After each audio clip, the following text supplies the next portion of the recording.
चानू को दी बधाई।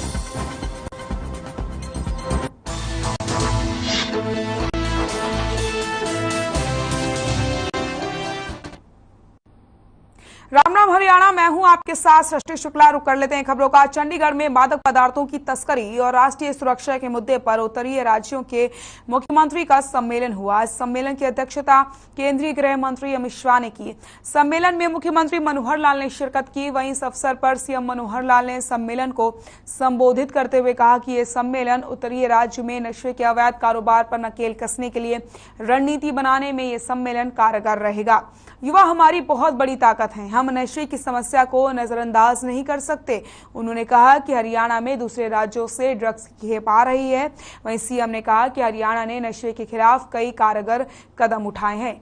हर महीने एनडीपीसी एक्ट में 200 से अधिक मुकदमे दर्ज किए गए हैं।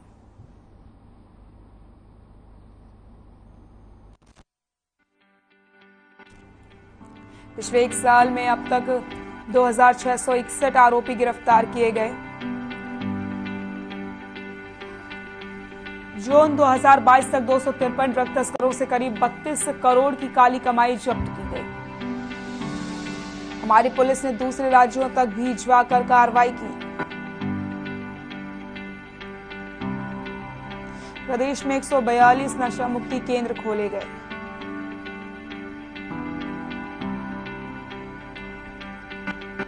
हर जिले में सिविल अस्पताल में नशा मुक्ति केंद्र खोलने का लक्ष्य। पंचकुला में अंतर्राज्यीय एंटी ड्रग सचिवालय की स्थापना। हरियाणा राज्य नारकोटिक्स कंट्रोल ब्यूरो की स्थापना की। हमने खेलों को बढ़ावा दिया, गांव स्तर तक व्यायामशालाएं खोली। प्रतिबंधित दवाओं पर केंद्र सरकार यूनिक सीरियल नंबर अंकित करें। दवा की पैकिंग पर बार कोड और सीरियल नंबर अंकित हों, जिससे दवा को ट्रेस किया जा सके। केंद्रीय कृत राज्य डेटाबेस के तहत एक सॉफ्टवेयर HAW को विकसित किया। नशे की लत से बचवाने के लिए स्कूल, कॉलेज, विश्वविद्यालय स्तर पर धाकड़ कार्यक्रम की शुरुआत। फॉरेंसिक लैबोरेटरी को भी अपग्रेड करने का लक्ष्य।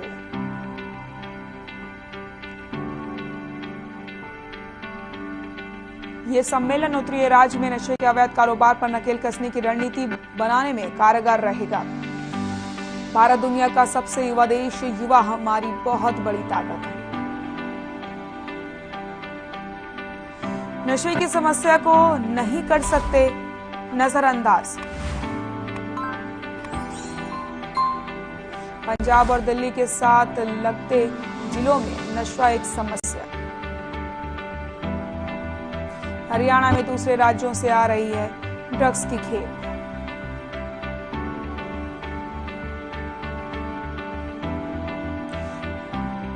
हरियाणा ने नशे के खिलाफ उठाए कई कारगर कदम।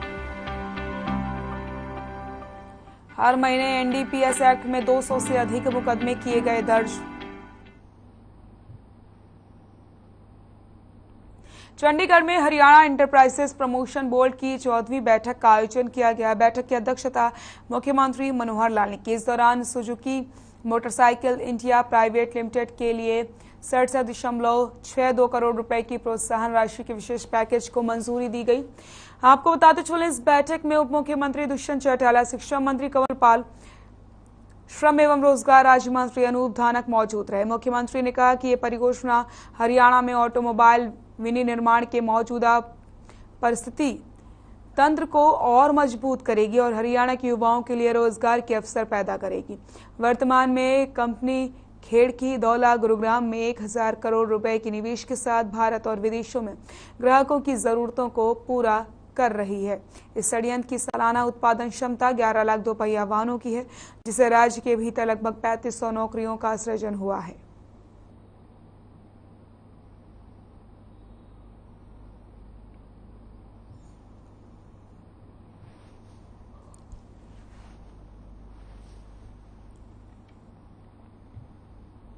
प्रदेश के शिक्षा मंत्री कंवरपाल ने रतिया में शहीद ऊधम सिंह के बलिदान दिवस पर आयोजित स्तरीय कार्यक्रम में शिरकत की। इस अवसर पर उन्होंने कहा कि शहीद हमारी अनमोल विरासत है। सरकार की सोच है कि महापुरुषों की जयंती पर बड़े बड़े कार्यक्रमों का आयोजन किया जाए ताकि महापुरुषों का संदेश जन जन तक पहुंच सके। प्रदेश के विकास के लिए किए जा रहे कार्यों को लेकर उन्होंने बताया कि प्रदेश सरकार लगातार विकास के लिए कार्य कर रही है। शिक्षा मंत्री ने अपनी ओर से रतिया धर्मशाला के लिए 11 लाख रुपए देने की घोषणा की। जिन्होंने इस देश के लिए इतना बड़ा बलिदान दिया, शहीद ऊधम सिंह जी के चरणों में नमन करता हूं। भाइयों, सबसे बड़ी हैरानी की बात यह है कि एक बच्चा छोटा सा है तब वो शपथ लेता है कि मैं अपना बदला लूंगा, और बदला कितने दिनों के साथ 20-21 साल के बाद उस शपथ को अपने मन में कायम रखता है। ऐसा महापुरुष जिसने इतने लंबे टाइम तक जो शपथ ली थी उस पे कायम रहा और देश के मान सम्मान के लिए जाके इंग्लैंड में। कृषि मंत्री जेपी दलाल ने लोहारू का दौरा किया। इसी बीच कृषि मंत्री हल्के की सिवानी पहुंचे और कई परियोजनाओं का निरीक्षण करके 63 लाख से बनी सिवानी सब माइनर का लोकार्पण किया। कृषि मंत्री जेपी दलाल ने कहा कि हिसार में हजारों करोड़ की लागत से अंतर्राष्ट्रीय हवाई अड्डा बनने से सिवानी के विकास और रोजगार के नए द्वार भी खुलेंगे। उन्होंने कहा कि हल्का लोहारू की सबसे लंबी नहर सोरा डिस्ट्रीब्यूटरी के पुनर्निर्माण के लिए सीएम मनोहर लाल ने उनके आग्रह पर 30 करोड़ से ज्यादा की राशि को मंजूर किया, जिसका जल्द ही पुनर्निर्माण कार्य शुरू कर दिया जाएगा।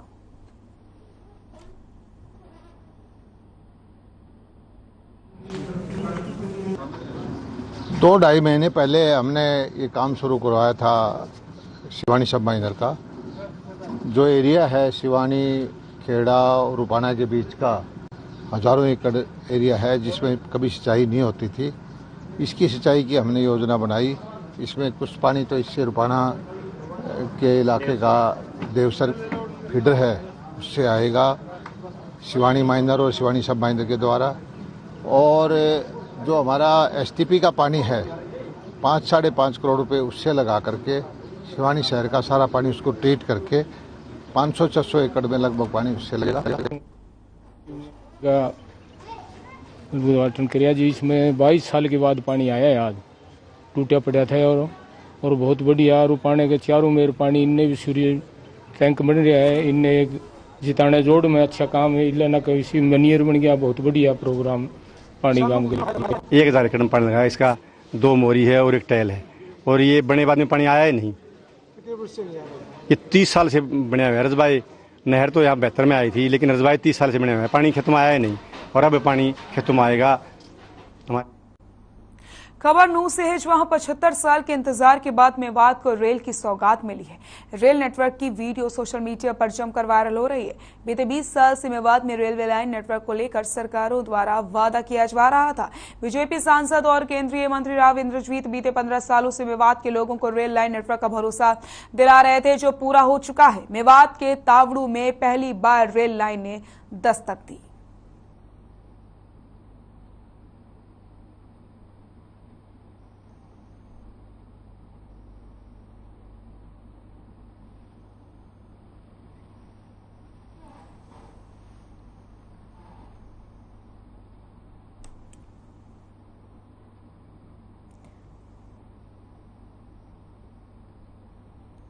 तो पहली बार मेवात पहुंची है ट्रेन। ये तस्वीरें भी आप देख सकते हैं, जहां पर इतने सालों से लोगों को इंतजार करना पड़ रहा था। पहली बार मेवात पहुंची है ट्रेन। मेवात को रेल की सौगात 75 साल का इंतजार करने के बाद मिली है। तो आपको बताते चले यहां पर लोगों को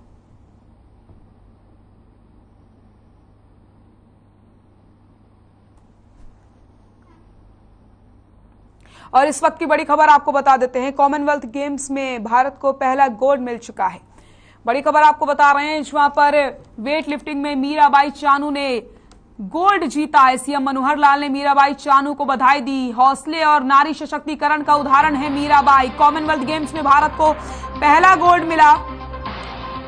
मीराबाई चानू ने 49 किलोग्राम भार वर्ग में वजन उठाकर कॉमनवेल्थ गेम्स में गोल्ड मेडल जीत लिया है। चानू ने स्नैच राउंड के बाद 12 किलो की भारी भरकम बढ़त बना ली थी। तो आपको बताते चलें,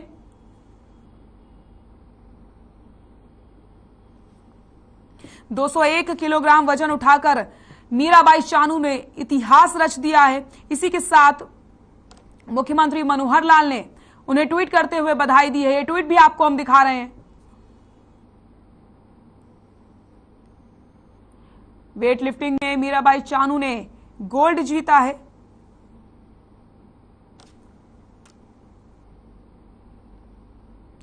और मुख्यमंत्री मनोहर लाल ने ट्वीट करते हुए लिखा, ऐतिहासिक पल, हौसले, जज्बे और नारी सशक्तिकरण का साक्षात उदाहरण। मीराबाई चानू ने कॉमनवेल्थ गेम्स में भारत को पहला स्वर्ण पदक दिलाकर पूरे विश्व में देश का डंका बजवा दिया है। आपकी इस उपलब्धि पर पूरा भारतवर्ष गौरवान्वित है। अनंत बधाई। तो ये ट्वीट आपको दिखा रहे हैं जहां पर मुख्यमंत्री मनोहर लाल ने मीराबाई चानू को बधाई दी। इसी के साथ राष्ट्रपति पीएम मोदी समेत कई दिग्गजों ने भी मीराबाई चानू को बधाई दी है। नारनौद के राजकीय मॉडल संस्कृति स्कूल में तीज महोत्सव हर्षोल्लास के साथ मनाया गया। इस दौरान मेहंदी, पेंटिंग और सुलेख प्रतियोगिता का आयोजन किया गया, जिसमें बच्चों और अध्यापकों ने बढ़ चढ़ करके हिस्सा लिया। स्कूल में ब्यूटी एंड वेलनेस और फाइन आर्ट की तरफ से मेहंदी प्रतियोगिता में कक्षा 6 से लेकर कक्षा 12 तक के बच्चों ने भाग लिया। स्कूल प्रिंसिपल अजय लोहान ने बताया कि मेहंदी प्रतियोगिता में प्रथम स्थान पर जया और दूसरे स्थान पर सुजाता रही और सभी विजेता बच्चों को सम्मानित किया गया।